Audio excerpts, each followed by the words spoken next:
स्वागत छ। आज हामी एउटा नयाँ नेपाली लोक दोहोरी गीतको शब्दहरूमा अलि गहिरिएर हेर्दैछौँ है त। नमस्ते। यो गीतकै डिप लभ क्रिएसन युट्युब च्यानलमा रहेछ। गोर्खाको नारेश्वर 2, लभ कुमार र रेजिना परियारको स्वर अनि सुमन र सुशीला फिचर्ड। सुनेको छु यो गीत, निकै चलेको पनि छ। हो नि। अनि मलाई चाहिँ के लाग्यो भने यसको संवाद, यसका भावनाहरू अनि खास गरी त्यो एउटा प्रश्न जुन बारम्बार दोहोरिन्छ नि। कुन प्रश्न? त्यो गोर्खा दरबार नारेश्वर नर्सल के पठाइदिम मायालाई पार्सल। ए हो, यो त ट्यागलाइन नै हो गीतको। हो, त्यसले मलाई एकदम तान्यो। यसको भित्री अर्थ के होला? आउनुस् न अलिकति खोतल्ने प्रयास गरौँ न त आज। हुन्छ, रमाइलो हुन्छ यो। ल सुरु गरौँ। गीतको सुरुवात नै पुरुष पात्रले यात्राको तयारी गर्दैछन् हैन।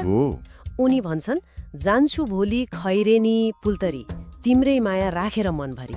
सुन्ने बित्तिकै अलिकति खै बिछोडको भाव आइहाल्छ है। एकदम सुरुमै त्यो दूरी र प्रेमको एउटा भावनात्मक जग बस्छ। लोकदोरीमा यो विषय त कति आउँछ हैन? हो नि। खास गरी त्यो कामले टाढा जानुपर्ने, बसाइ सर्नुपर्ने नेपाली यथार्थसँग जोडेर आउँछ नि त। यो पहिलो पंक्तिले नै श्रोतालाई गीतको मूल भावमा पुर्याइदिन्छ। अनि लगत्तै त्यो प्रश्न आइहाल्छ जुन गीतभरि नै गुन्जिरहन्छ, गोर्खा दरबार नारेश्वर नर्सल के पठाइदिम मायालाई पार्सल। हो, त्यो टेक। यसरी ठाउँको नाम लिएर गोर्खा दरबार नारेश्वर नर्सल भनेर सोध्नु अनि बारम्बार सोध्नुको खास अर्थ के होला त? यो लय मात्रै हो कि अरू केही छ यसमा? मलाई लाग्छ यसमा केही तहहरू छन्। एउटा त तपाईले भने जस्तै गोर्खा दरबार नारेश्वर जस्ता ठाउँको नामले गीतलाई एउटा सांस्कृतिक अनि भौगोलिक पहिचान दिन्छ। श्रोतालाई कता कता आफ्नै परिवेश जस्तो लाग्छ। अनि अर्को कुरा, त्यो पार्सल पठाउने कुरा नै महत्त्वपूर्ण छ। टाढा भए पनि सम्बन्ध जोड्ने इच्छा हैन, मायाको चिनो पठाउने चाहना हो। अरे प्रश्न बारम्बार दोहोरिनुले चाहिँ कही पुरुष पात्रको अलिकति अन्यल पनि देखाउँछ कि, वा प्रेमिकालाई खुसी पार्ने हुटुटी? कस्तो हुटुटे? के पठाउँदा ठिक होला, के मन पर्ला भन्ने खालको। अनि तपाईले भने जस्तै दोहोरीको संरचनामा यो टेकले लय र निरन्तरता त दिइहाल्छ नै। हो त नि। अब पुरुष पात्रले त बिछोडको कुरा गरे, गीत तुरुन्तै उता पर्खिरहेकी महिला पात्रतिर मोडिन्छ। उहाँको अवस्था, उहाँको मनको बह चाहिँ कसरी पोखिएको छ त? उहाँ भन्नुहुन्छ, ज्यान भारी यति त भा छैन, 2 दिन भयो अङमा घाम ला छैन। अनि फेरि त्यो महत्त्वपूर्ण कुरा, पेटमा नासो हुर्क्या छ हजुरको। यसले त पुरै कुराकानीलाई अर्कै मोड दिन्छ नि। हो नि। यी पंक्तिहरूले गीतलाई त्यो अलिक काल्पनिक जस्तोबाट सिधै यथार्थको भुइँमा ल्याइ पुर्याउँछन्। हो। अङ्गीमा घाम ला छैन भन्नुले खै शारीरिक अस्वस्थता पनि हुन सक्छ वा मानसिक निराशा पनि। दुवै हुन सक्छ है। अनि गर्वको प्रसङ्ग, यसले त बिछोडमा जिम्मेवारी र चिन्ताको अर्कै गहिरो तह थपिदिन्छ। अनि त्यो नासो भन्ने शब्द आफैमा कति अर्थपूर्ण छ। हो नि, नासो शब्दले नै कति धेरै बोल्छ। त्यो केवल गर्व मात्र होइन नि त, उनीहरूको प्रेम, सम्बन्ध, भविष्य सबैको प्रतीक जस्तो। यसले महिला पात्रको अवस्थालाई निकै मार्मिक बनाइदिन्छ। एकदमै। अनि यो आदान प्रदानको कुरा पनि रोचक लाग्यो मलाई।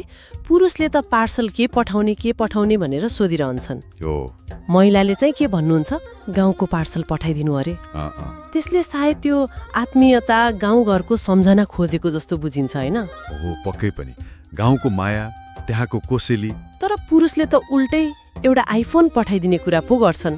यो कस्तो विरोधाभास जस्तो लागेन तपाईलाई? एकदमै रोचक विरोधाभास हो यो। यहाँनिर त्यो परम्परा जस्तो गाउँको पार्सल अनि पछि पुरुषले बोकेको गुन्द्रुक बाचतीको कुरा आउँछ नि। आउँछ। हो, त्यो परम्परा भयो। अनि अर्कोतिर आधुनिकता, आइफोन। हो। यिनीहरू बीचको द्वन्द्व वा सङ्गम जे भनौँ, त्यो देख्न सकिन्छ। यो त आजको नेपाली समाजको ऐना जस्तै भयो। गाउँ र सहर, परम्परा र प्रविधि सँगसँगै। ठीक भन्नुभयो। महिलाले सायद त्यो भावनात्मक सम्बन्ध, आफ्नोपन खोजिरहेकी छन् गाउँको पार्सल। तर पुरुषले चाहिँ खै भौतिक सुविधा वा आधुनिकताको प्रतीक आइफोन मार्फत माया देखाउन खोजिरहेका छन् कि? त्यस्तो पनि हुन सक्छ है। यसले कतै उनीहरू बीचको त्यो सम्भावित भावनात्मक दूरीलाई पनि सङ्केत गर्छ कि? सोच्नुपर्ने कुरा छ। तपाईले भनेको कुराले मलाई पनि सोच्न बाध्य बनायो। कतै पुरुष पात्रले विदेशमा वा बाहिर कमाएको देखाउन खोज्दैछन् कि जस्तो पनि लाग्छ नि हल्का। त्यो कोणबाट पनि हेर्न सकिन्छ, असम्भव छैन। अनि फेरि गीतमा बिछोडलाई अलि सामान्य रूपमा लिने प्रयास पनि देखिन्छ नि, जस्तो भेट्ने छुट्ने भइहाल्छ कहिले। हो, त्यो पंक्ति छ। तर सँगसँगै फेरि कट्टा हुँदा सम्झौ है मैले झै भनेर त्यो भावनात्मक सम्बन्धलाई जोड पनि दिएको छ। अनि त्यो अर्को पंक्ति दुःख लुकाई हाँसेको सुहाउने, यसले चाहिँ के भन्न खोजेको होला, अलिक गहिरो लाग्यो मलाई यो। हो, यो अलिक गहिरो छ। त्यो भेट्ने छुट्ने भइहाल्छ कहिले ले त बिछोडको वास्तविकतालाई स्वीकार्ने प्रयास देखाउँछ। एक किसिमको सहनशीलता हो त्यो। हो, तर सम्झौ है मैले झै ले चाहिँ त्यो स्वीकारोक्ति भित्र लुकेको गहिरो भावनात्मक अपेक्षा र चाहनालाई बाहिर ल्याउँछ। अब रह्यो त्यो दुःख लुकाई हाँसेको सुहाउनेको कुरा। यसले एकातिर हाम्रो समाजमा पाइने त्यो दुःख पचाएर पनि सामान्य देखिनुपर्ने एउटा सांस्कृतिक दबाव वा खै धैर्यलाई देखाउँछ जस्तो लाग्छ। सांस्कृतिक धैर्य त भन्नुभयो, तर यसले कतै हाम्रो समाजमा खास गरी महिलाहरूले आफ्नो सक्कली भावना दबाउनु पर्ने परिस्थितिलाई पनि संकेत गर्दैन र? निश्चय पनि त्यो पाटो एकदम महत्त्वपूर्ण छ। तपाईले ठीक कुरा उठाउनुभयो।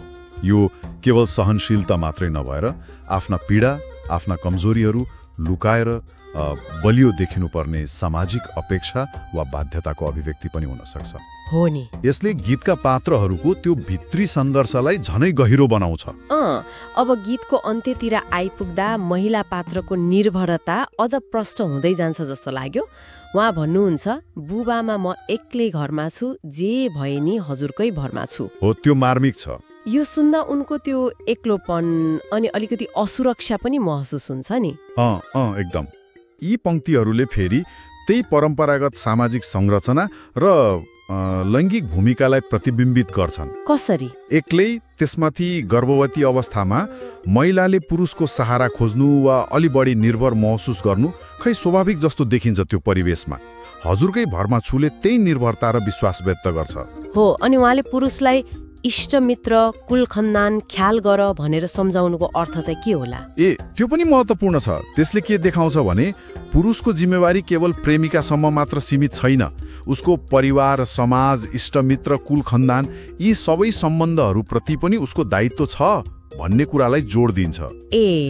यसले व्यक्तिको त्यो सामाजिक दायित्वबोधलाई सम्झाउँछ। बुझे।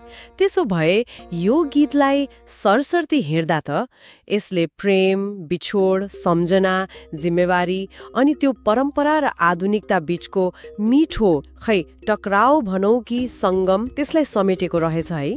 हो, ठ्याक्कै। अनि त्यो बारम्बार सोधिने पार्सलको प्रश्नले चाहिँ यी सबै भावनाहरू, आशा, अन्योल, माया देखाउने चाहना, दूरीको पीडालाई एउटै धागोमा गाँसेको जस्तो लाग्यो मलाई त।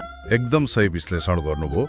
यो गीतले साधारण लाग्ने संवाद र परिस्थिति मार्फत निकै गहिरा मानवीय भावना र समकालीन नेपाली समाजका जटिलताहरूलाई छोएको छ।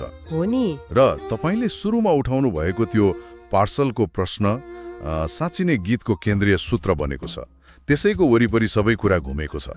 हो त नि। अन्त्यमा एउटा कुरा के सोच्न सकिन्छ भने यो गीत जस्ता आधुनिक लोक दोहोरीहरूले कसरी परम्परागत लय, परम्परागत भाकालाई समातेरै आजका मुद्दाहरूलाई अभिव्यक्त गरिरहेका छन्। जस्तो कि बसाई सराईले ल्याएको दूरी, होइन, प्रविधिले सम्बन्धमा पारेको प्रभाव, त्यो आइफोनको कुरा आयो नि, अनि बदलिन्दो पारिवारिक समीकरण, यी सबै कुरालाई उनीहरूले त्यही पुरानो लोक सङ्गीतको ढाँचामै प्रस्तुत गरिरहेका छन्। यसले के देखाउँछ भने लोक सङ्गीत कति जीवन्त चिज हो, कसरी यो समयसँगै बदलिँदै समाजको कथा भनिरहन्छ। हो, यो त निकै रोचक कुरा भयो। त्यो परम्परागत अभिव्यक्तिभित्र आधुनिक जीवनको यो चित्रण खै साँच्चै मननयोग्य छ जस्तो लाग्छ मलाई।